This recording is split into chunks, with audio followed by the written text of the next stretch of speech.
Prophet Muhammad sallallahu alaihi wasallam mentioned in the New Testament. It's mentioned in the Gospel of John, chapter number 14, verse number 16. It says, Jesus Christ, peace be upon him, says, I shall pray to my Father to send you a comforter who shall abide with you forever. It's mentioned in the Gospel of John, chapter number 15, verse number 26. And when the comforter will come, whom my Father will send, he will glorify me. It's mentioned in the Gospel of John, chapter number 16, verse number 7. Nevertheless, I tell you the truth. It is expedient for you that I go away. For if I go not away, the Comforter shall not come. For if I depart, shall I send him? Many of the Christians say that this Comforter refers to the Holy Spirit. Now, carefully note the prophecy of Gospel of John, chapter number 16, verse number 7 says, Nevertheless, I tell you the truth. Jesus Christ, peace be upon him, is saying, Nevertheless, I tell you the truth. It is expedient for you that I go away. For if I go not away, the Comforter shall not come.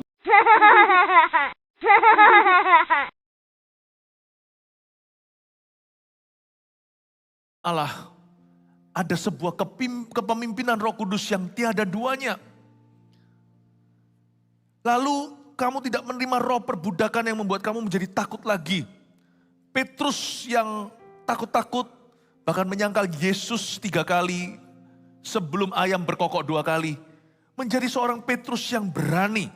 Dia dibebaskan dari rasa takutnya. Karena itu baptisan Roh Kudus dengan tanda berbahasa roh itu betul-betul adalah baptisan keberanian. Untuk bersaksi untuk Tuhan. Kita bisa punya semua teorinya. Tapi orang Kristen mana rohnya? Rasul-rasul itu sudah tahu kebenaran. Mereka udah lihat Yesus mati dan sekarang mereka percaya Yesus bangkit. Tapi waktu Yesus naik ke atas, di awan-awan disaksikan oleh mereka. Yesus berkata, kamu jangan kemana-mana. Tunggu janji Bapa sampai kamu kepenuhan. Kayaknya secara logika kita tidak bisa nangkap. Tapi ada before and after, ada perbedaan orang yang sudah dibaptis Roh Kudus dengan yang tidak. Bedanya di mana? Keberanian untuk bersaksi dan keberanian berdoa. Beda. Saya nggak ngomong gini untuk diskriminasi gereja karismatik atau protestan, konservatif atau apa. Kita sendiri adalah gereja protestan loh. Kita ini Kristen protestan, Pentakosta karismatik. We are a Protestant Christian Church, Pentecostal and Charismatic. Kita adalah gereja Kristen Protestan karena kita mengikuti pembaharuan yang terjadi lewat Martin Luther di abad-abad sebelumnya. Sola Gratia, Sola Scriptura. Waktu itu Martin Luther break free dari Roma, dari Itali. Karena dia merasa keselamatan tidak boleh diperjualbelikan, bukan liturgi, semua orang harus punya akses kepada Alkitab. Alkitab mulai diterjemahkan dalam bahasa Jerman. Muncullah yang namanya Sola Gratia. By grace alone. Gereja itu pemberita, gereja itu pemurid. Tapi gereja bukanlah salvation. Keselamatan harus setiap orang mengambil keputusan. By grace alone. Lalu Sola Scriptura. Through the Bible, setiap orang harus percaya apa kata firman, bukan apa kata liturgi atau rohaniawan. Hari ini saya juga tidak memberitakan diri saya memberitakan firman Tuhan. Sola Scriptura. Kita ini Kristen Protestan. Martin Luther protes waktu itu. Ya, dia sebagai seorang rohaniawan dengan jubah agamanya, dia berkata, this is not right. Makanya keluar yang namanya Kristen Protestan. Lalu setelah itu kita masuk dunia mengalami goncangan lewat Azusa Street. Di sebuah mission house, tempat terpencil di Los Angeles masih ada tempatnya. Di situ kebangunan rohani terjadi, ada orang berbahasa roh.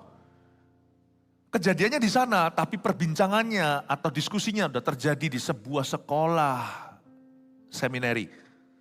Sebelum William Seymour, seorang Amerika, orang berkulit hitam, buta satu matanya.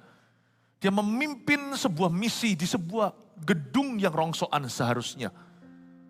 Tapi di situ terjadi kebangunan rohani, seluruh dunia dilawat karena itu. Di tahun 1900 sekianan.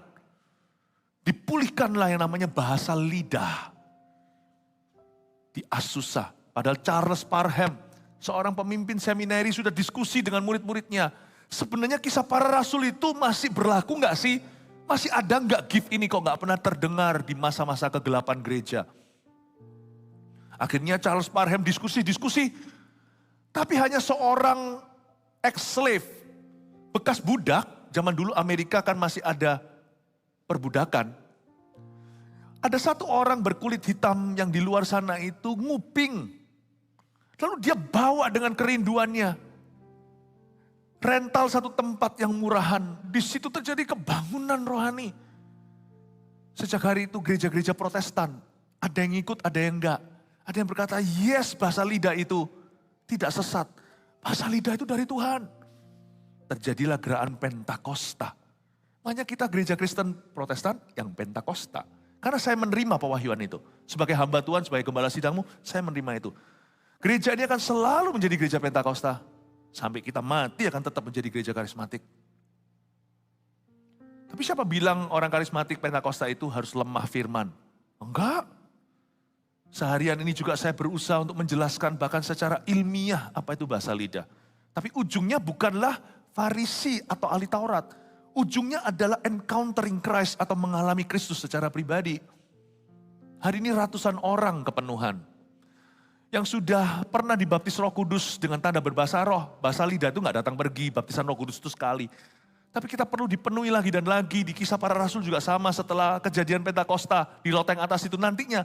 Di rumah siapa? Mereka kepenuhan lagi tapi bukan terima bahasa roh secara baru. Bukan menerima bahasa roh baru. Tetapi mereka dibaharui hatinya. Sempat anak-anak Tuhan yang kering, yang sudah mundur, dibaharui. Saya percaya Pentakosta itu dari Tuhan. Memulihkan sesuatu, setelah itu gereja mengalami penginjilan yang dahsyat.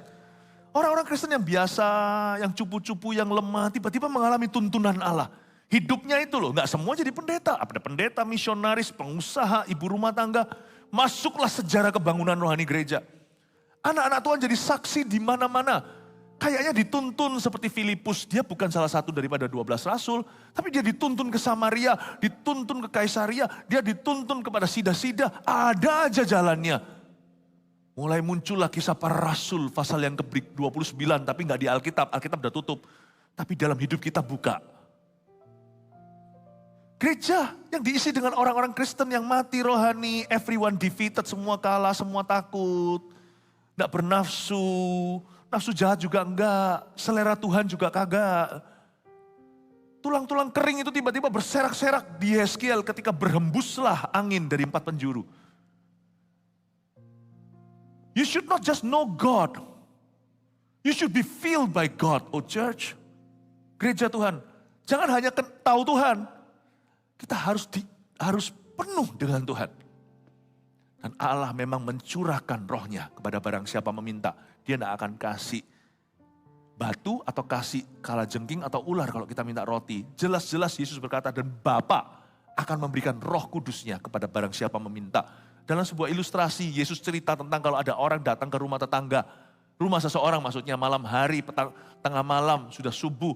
Enggak semua tidur kan, tapi karena dia mengetuk, orang ini berbelas kasih. Dia ketuk pintu tetangganya minta roti kalau dia nggak punya sendiri. Saya nggak punya roti, baptisan Roh Kudus itu dari Yesus.